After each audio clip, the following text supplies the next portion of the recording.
Okay, thank you very much, Jackie. And I'd just like to reiterate really what Jackie was saying, and it's fantastic to see such a great turnout tonight.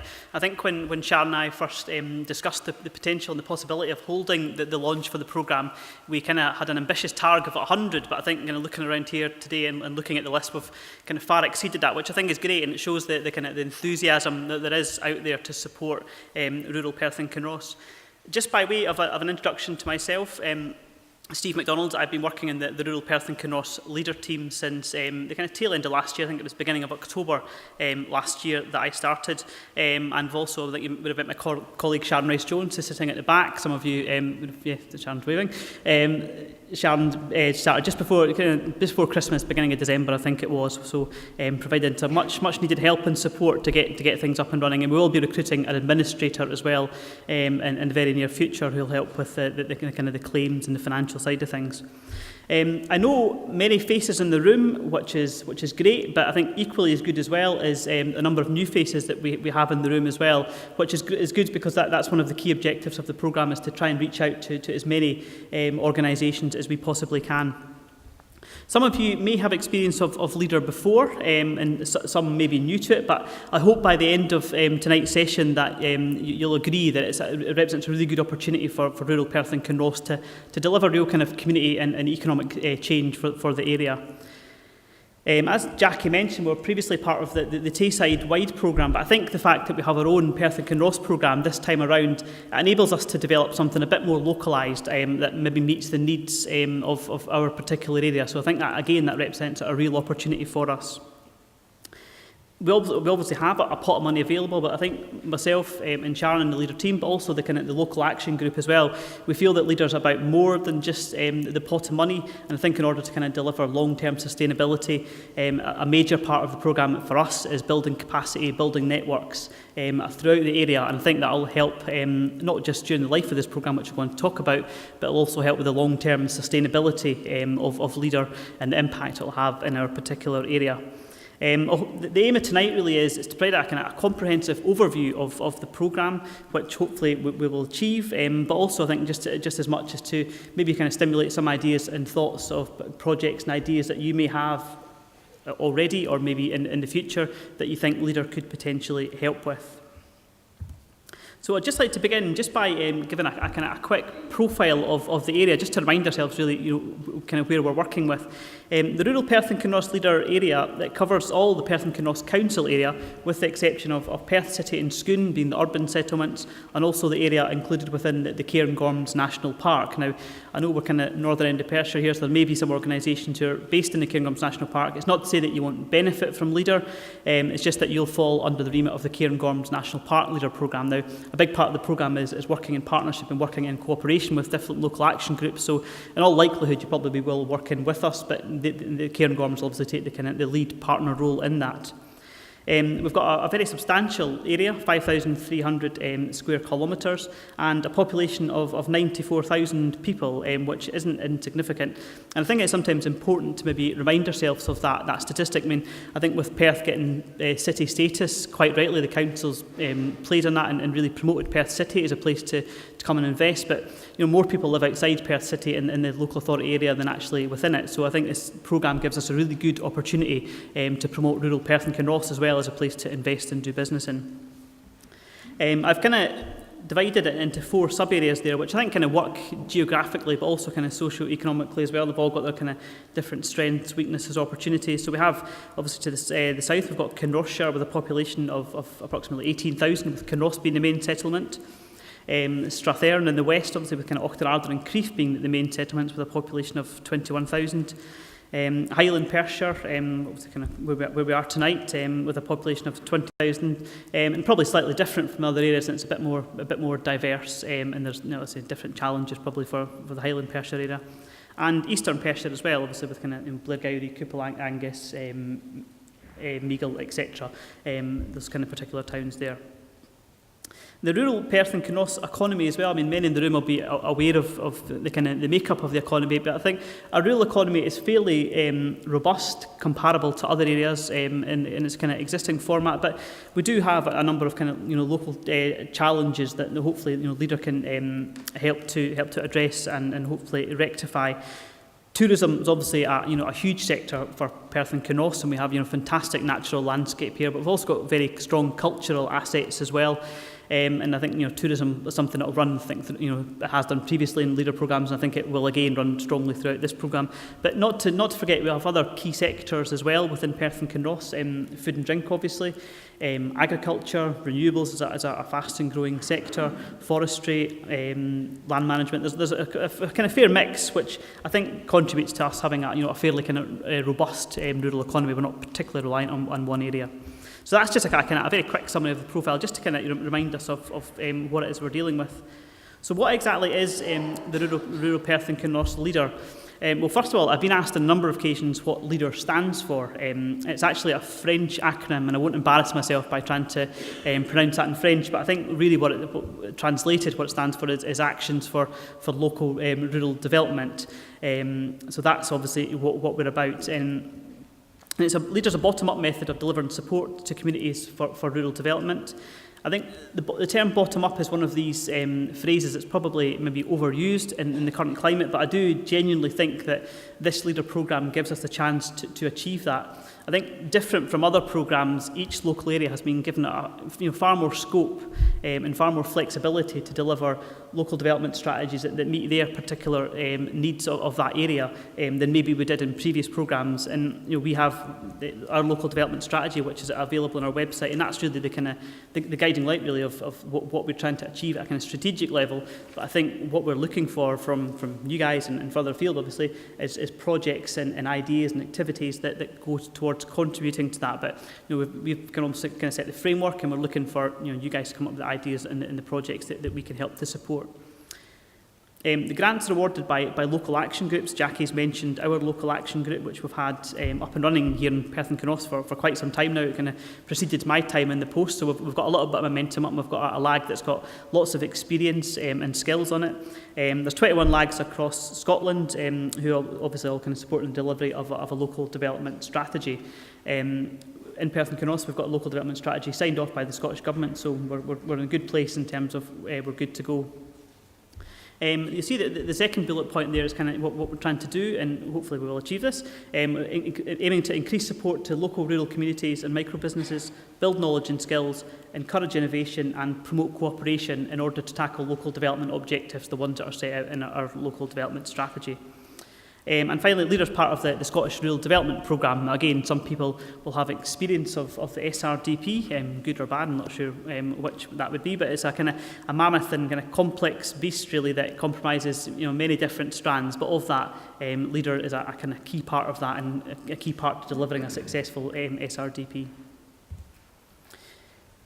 If you've had time to familiarise yourself with the local development strategy, you'll see that we've identified key priority areas. You'll see them listed down here: community capacity building, support to micro businesses, community broadband and youth initiatives are the 4 areas that we've identified as priorities. Now, there was a lot of research went into identifying these as particular priority areas, and we felt that these were the particular barriers maybe that had to be addressed in order to grow the rural Perth and Kinross economy and contribute towards sustainable communities. That's not to say that if your project or activity doesn't maybe wholly meet one of those priority areas, you won't be funded, because we also have a Challenge Open Fund which will support other projects alongside these different priorities. But that just kind of highlights where our priorities are and what we're looking to achieve.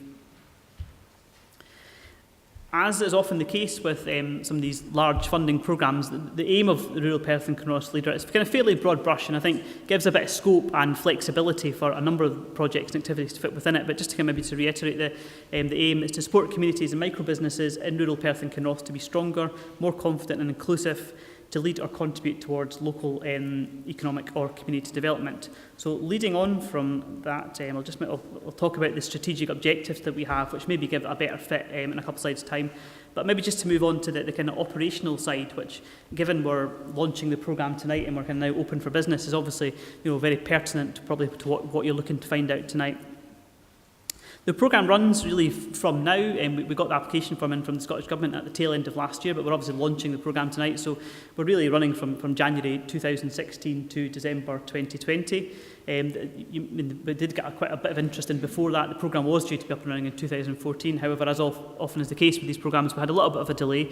But we are where we are, and I think we're in a good place, kind of comparable to other areas in terms of getting our programme up and running. So, it's the start of an exciting process, I think, tonight.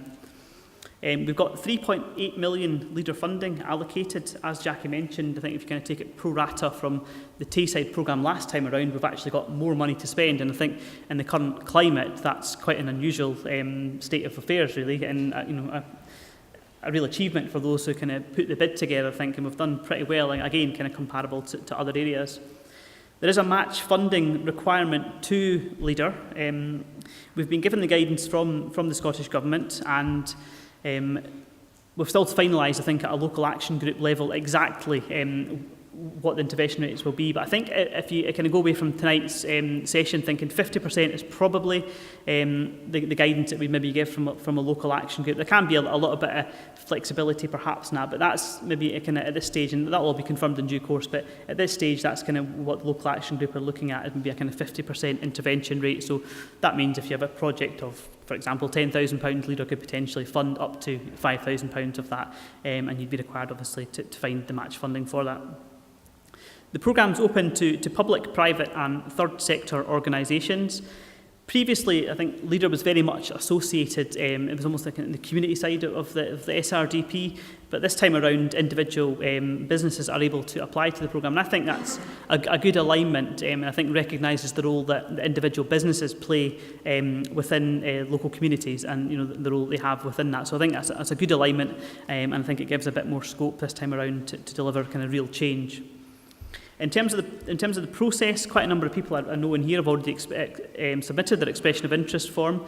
That's really the first stage application form, and it's really, it gives us a chance to kind of check eligibility, check costs, programme timelines, etc., just to make sure that you're along the right lines and you're not filling an application form out, for example, when the programme isn't eligible. So that's available on our website, which I'll plug just now because we've just got that up and running in the last few days. So it's pkleader.org. So I would kind of urge everyone to go onto the website. Please have a look and give us any constructive feedback. Would be good. That'd be much appreciated. So we just got that up and running in the last few days, and that's really going to be the hub for all our information. So if you've got anything you want to find out about Leader, hopefully everything should be contained within that pkleader.org website, and it should be across all the literature and stuff that you've got in your packs. All being well, and your expression of interest form was eligible, and we thought it fitted well with the Leader programme. We would then send you out the application form. I would maybe say now that the expression of interest form itself is not too onerous. However, if you've got experience of Leader before, you'll probably, and I'm being completely honest, you'll have experience that the application form itself does require a fair bit of work. But the last point I have, and I'll maybe just kind of skip to that one there, is we're on hand to provide as much support as we possibly can. I recognise that it's a big piece of work for a lot of organisations. Some may be experienced at doing funding applications, particularly Leader, some may not be. But I would really stress that myself, Sharon, and the new person we have in post, I think Plus will also be leaning on the lag for their resource, their skills and experience as well. We really are keen to provide as much support to you as we can in terms of completing good application forms that go forward to the local action group. We'll come out and meet you, as Jackie said, although we've kind of got the plaque base in Puller House. It's a rural programme, and we wouldn't expect people to come in and see us unless they really wanted to. We'll be going out to see you guys and giving as much support as we can in your particular locality. Not to say that we'll be sitting filling out applications on your behalf, because that would probably drive us a bit mad, but we will be helping as much as we can on the application form, on developing your project right throughout the process. So I would stress that, and as I say, you've kind of got the website address and all our contact details are available within the pack. So I talked about the strategic objectives, and we have two strategic objectives outlined in the local development strategy. The first one there you'll see on the screen is to promote a prosperous, inclusive and sustainable economy. So we're aiming to build a thriving and expanded economy and develop employment opportunities for all. So The LAG are looking to invest in particular projects and initiatives that contribute to those 3 bullet points I have there: enterprise development, skills development, and also infrastructure improvement. So I appreciate that's kind of high-level strategic funding type speak. So what I've done in the next couple of slides is just really given some examples of actions that and initiatives and activities that we've come up with that hopefully might prompt some project ideas for yourself. So the first 3 points I have there relate to enterprise development. So support micro businesses and community social enterprise, support supply chain and joint work initiatives in the key sectors, and promote rural Perth and Kinross as a place to invest and do business. So just maybe taking each of those in turn. The first one, to support micro businesses and community social enterprise. As I mentioned, it's kind of fairly broad in terms of its scope and remit, but I think anything that's a barrier to your business growing, anything that I think that helps you innovate, create employment opportunities, break into new markets, whether that be at a kind of local, regional, national, international level, that's the kind of things that we're looking to fund through supporting micro and social enterprises. Support supply chain and joint working initiatives in the key sectors. I think it's kind of widely recognised that bringing sectors together contributes towards economic growth and offers a range of benefits. For example, supply chain would be an obvious one. And there's also, there's obviously kind of key synergies in some of the sectors. So for example, food and drink and tourism, food and drink and renewables. But I think any initiatives that try and link these different sectors together, again, you're kind of pushing on an open door, I think, with the programme. And hopefully, in turn, if we achieve the first 2, that'll then lead on to the third one, which is to promote rural Perth and Kinross as a place to invest and do business. So the more success we have, it's almost kind of self-sustaining, and hopefully we'll achieve that third bullet point there. The next 2 points I have there are related to skills development. Skills development is another key part of the programme. So upskilling, for example, IT and digital skills, and also supporting skills development. And I've put a kind of couple of examples there. Rural skills, and obviously particularly for young people being one of our key target groups, is something that we're really looking to address. So if your organisation has identified skills, training and development needs within it, then that's potentially something that Leader can help and support with. And the final 3 points I've got there are related to infrastructure improvement. So develop community broadband networks and mobile access, develop rural transport, and renovate empty or in need of village and town centre properties. So I think it probably comes as no surprise to a lot of you that poor and no digital coverage in many parts of rural Perth and Kinross is a key barrier right across the board. I think from a business point of view in terms of competitiveness, but also I think from a kind of community point of view as well, in terms of access to services, social exclusion, etc. That's a major barrier. So we're looking to help develop any initiatives under that kind of sphere. Similarly, rural transport, we can identify through research, and again, it'll probably come as no surprise that transport is expensive and often not very reliable in parts of rural Perth and Kinross. So any initiatives that we can come up with to support that would be great. And I think the final one there, I think there's obviously been a change in people's habits and a real change of culture in the way that people can use city centres, but also village and town centres as well. Maybe a move away from retail, move to online. So I think there's a real kind of need to innovate and think about how we develop and potentially bring back into use, renovate empty town centre properties. And that's something, again, that we're looking to do through the programme. The second strategic objective that we have is creating a safe and sustainable place for future generations. So it's about making the environment more attractive and welcoming and supporting active and sustainable communities. So the LAG are looking to invest in initiatives that support landscape, natural environment and cultural assets improvement, local services improvement, and also actions that contribute towards resilient and active communities as well. So again, I've just put some examples in here, hopefully give you an idea and make it a bit more real, some of the strategic objectives we're talking about there. So the first one there is to develop or enhance access to landscape, natural environment through, for example, the development of path and cycle networks. I think here in Perth and Kinross, we very much have sat between 2 national parks, Loch Lomond and obviously Cairngorms, and maybe we've kind of missed out somewhat in previous rounds of funding and maybe haven't been as proactive as we could have been in terms of promoting what we have as a really kind of high quality product here in Perth and Kinross. We've got obviously fantastic natural environment. I've talked about, we've got wonderful kind of cultural assets and great kind of outdoor culture and walking and cycling and golf, fishing, etc. We really have kind of across the board, we've got a really excellent product that we can offer, and I think we're looking to invest in anything that helps promote that, but also develop access to that as well. So again, it's kind of any ideas that we have, we can develop potential projects around that. Enhance access to or develop local services, including rural transport facilities and community spaces. So maybe a community space in your particular locality, it's not being used to its full potential. If you have any ideas for that, then that's, for example, something that Leader can potentially help with. And also promote and support community ownership of assets, including business premises. So kind of linking in, I suppose, to the one I mentioned previously about maybe community organisations taking over empty shop units or whatever it might be. And there's some fantastic examples across Perth and Kinross of that happening already. I think in Cooper Angus, that's happened, and there's lots of plans for that to happen. But there's no reason why we can't kind of replicate and duplicate that across different areas. The final points I've got there really are related to the point about resilient and active communities. And the first one there links into what I said at the beginning, is to develop community-based support and learning networks to share skills and resources. There's some, obviously, fantastic community organisations and enterprise networks, etc., out there at the moment, and we really are keen to exploit that and link it up, develop those, and maybe help out areas that aren't quite as far forward. I think anything that brings rural Perth and Kinross together and creates a kind of network, it makes things a lot more sustainable, and exists beyond the life of the project. So anything that we can do to try and help that out is something that we're looking to support. Develop community support services, including access to specialist advice, support joint work initiatives across key sectors and themes, again, kind of talking similar to what I said previously.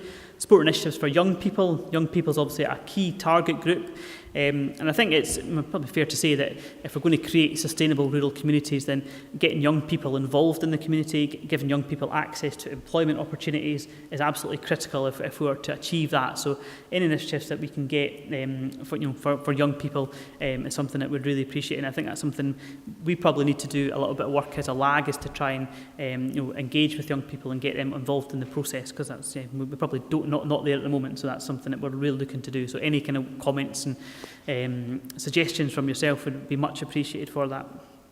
And also support recognition of community achievements and best practices. Often the best way of learning is not by someone like me standing up and giving a presentation. It's often by hearing how it's been done successfully by other organisations. And I think Leader's really keen to recognise that and try and help facilitate how we share those particular resources. I think at the lag moving forward, we've talked about maybe making this an annual event where we maybe recognise some of the projects and achievements and the activities that have happened throughout the course of the year. So that might be a good way of doing it, but that's just one example. And if you have anything else, then again, that's something that we can potentially help with. So that's the two strategic objectives, and as I've given some examples and actions potentially within those. So hopefully that kind of jogs some ideas that you have. One of the final slides I've got here is just points to note when developing your project. I've kind of went through some of you have already got the application form. I've went through the application form, and I think just picked out some of the key points that you might want to consider. So the first one there is to fit with the local development strategy. I mean, hopefully some of you have had a look at the local development strategy, but again, plugging the website, it's available on the website. But it really is kind of worth familiarising yourself with that. And I think making sure that what you're trying to achieve through your project or activity fits within the scope and the remit of the local development strategy. Suitability for Leader funding. It may be the case that Leader's not the best potential source. For example, there's other strands within the Scottish Rural Development Programme which might be better suited to your project, or it might be other funding sources, lottery or enterprise grants, whatever it might be. Is worth considering that as well. A key part of our role, I talked about supporting organisations at the beginning of my presentation, and I really see that as a key part of our role, is to keep up to speed with other funding sources that are out there, to be familiar with, for example, the SRDP and the different strands that are within that, so we can hopefully advise you guys when you come to us. So we're not asking you to do all the research, we should be familiar with that. I think it's our aim is to join as kind of many funding networks and things as possible, so we really are kind of kept up to speed with that.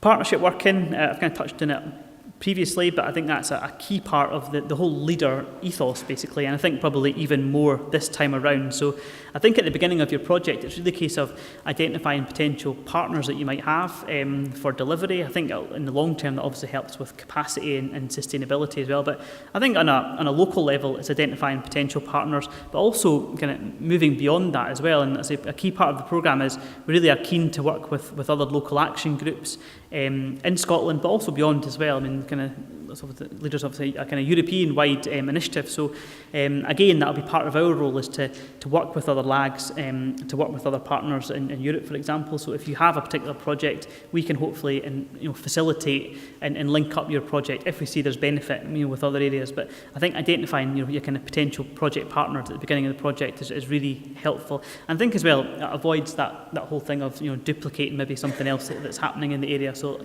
a kind of area-based approach where everyone's working together certainly helps. The next one I got there is maybe identify your key project targets, outputs and outcomes, kind of real funding speak there. And if anyone's got experience of developing funding applications, you'll be more than familiar with that. But I think it's probably worthwhile when you're developing your project is to kind of maybe just separate them out. So the targets obviously is what it is that you're looking to achieve, and if you can align that with the local development strategy and what we're trying to do within Leader, then great. The output is probably how you get there, the specific activities which enable you to get to what in turn will be the outcomes, which is obviously the difference that your project will make obviously in the short and the long term. And again, if you can kind of marry those up with what we're trying to do in Leader, then that'll help obviously you score higher. The next point I've got there is also a particularly pertinent one, is evidence of need or demand. I think it's important at the beginning of your project to demonstrate that there is actually need and demand for it. Now, if you can do that in a kind of tangible form, that's great. So things like market research, feasibility studies, obviously match funding is a kind of an evidence of need and demand, I would say, as well. And if you're a community organisation, for example, never underestimate if you've had an event that's raised a significant amount of money. Make sure you include that within your application, and also you can big that up as well, because I think that obviously shows that the community as a whole are behind your project, and same obviously from a kind of an enterprise point of view as well. Legacy. I think demonstrating what your project will achieve beyond the life of Leader. I mean, I've mentioned before, Leader, obviously we've got 5 years up till 2020, but it's not going to be here forever. So I think it's just considering, if your project runs beyond the life of Leader, then how is it going to sustain itself, for example? But also, projects by their very nature are time-bound, and it may be finished by the time the Leader programme is finished. But I think it's important to kind of consider what long-lasting legacy that your project will leave as well. And the final one I've got there is costing your project. It might seem a fairly obvious one, but I also think it's probably good maybe to, before even thinking about the funding, is to cost your project, because that's the best way of delivering what it is that you really you want to achieve, not design it around the funding, to actually cost your project effectively for. So this is what it'll cost to deliver what you want to do. Then obviously we can come in with the funding and see what potential funding sources can help. So there's a lot more in the application form, and as I mentioned, we'll very much support you as you go through the process with all these different points, plus other ones as well, any questions that you might have. But maybe just kind of worth considering these points. And I think when you look at the scoring, these are some of the things that are quite pertinent to the application. I've just put down here some of the next steps that we as the Leader team and the local action group are undertaking. Further information on the website. I won't plug it again, probably done that enough, but you can all go and have a look at that. But also social media as well is something that we're really keen to promote and utilise and exploit, I think, through this programme. And I think that's obviously a particular way of getting young people involved. So we have Facebook, we have Twitter, we have LinkedIn, and again, they're all in your packs on the marketing leaflet, so please go on and like our Facebook page and follow us on Twitter and etc. Do whatever else you have to do, but that'd be much appreciated. And I think it creates a bit of a buzz around the programme and a bit of an online network, online platform that we can use to promote and sell some of the things that we're doing here in rural Perth and Kinross. And tonight is really just it's obviously the official launch of the programme.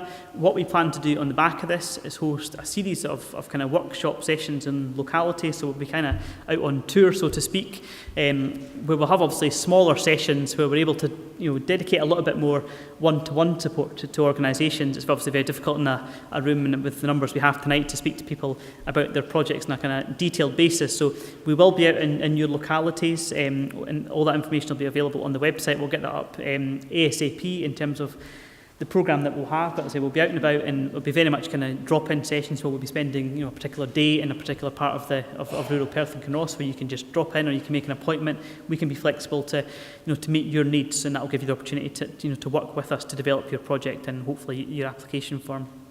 I've talked about the expression of interest. That's obviously the first step that you have to complete, and say that's available on the website. Support from the leader team is ongoing. The application form, I've touched on, that'll be obviously sent out to you once we've established the eligibility. I would say that the application form in its kind of current guise is very much a kind of a holding application form, because we will be moving to an online portal in the spring. I think kind of middle of April is the target date that we've got for that, which that online system will host everything from the application to the claims process to payments, everything, and hopefully that will make it a lot easier from your point of view as a project applicant if everything's in the one place. But in the meantime, we're using the kind of paper-based application. I think our local action group, and quite rightly I think, took the decision that we were really keen to get things up and running, so we're using that form at the moment. That will then be submitted to the local action group. The local action group have decided to meet every 2 months in this first year, which is really good, and I think more regular than any kind of bodies that I've been involved in previously of this size have met. It's kind of usually quarterly, but I think everyone's really keen that we get things up and running, get momentum going, support projects. So we're meeting on every couple of months. The dates for that are on the website, as are the deadline for applications, which are usually kind of a month before the local action group. So you can go on the website and have a look at those particular deadlines. The LAG will make the decision, obviously, in that, kind of yes or no in terms of the project. And then it's obviously the project delivery. And I mean, I talk about support from ourselves. That's not where our support stops when you get a decision from the local action group. We're very much there to support throughout the process, because I'm aware that leader comes with its challenges in terms of claims and processes, etc. So we're with you right through the life of the project, and hopefully to make it as easy as possible for yourself. So that's kind of me, really. I say a copy of the slides are in the packs. You've got all the Facebook, Twitter, web address, etc. there. I say there's time at the end for any questions, plus obviously be around for the rest of the session and on an ongoing basis for any questions, support that you may have. So thank you very much for listening. I look forward to working with you all and throughout the programme.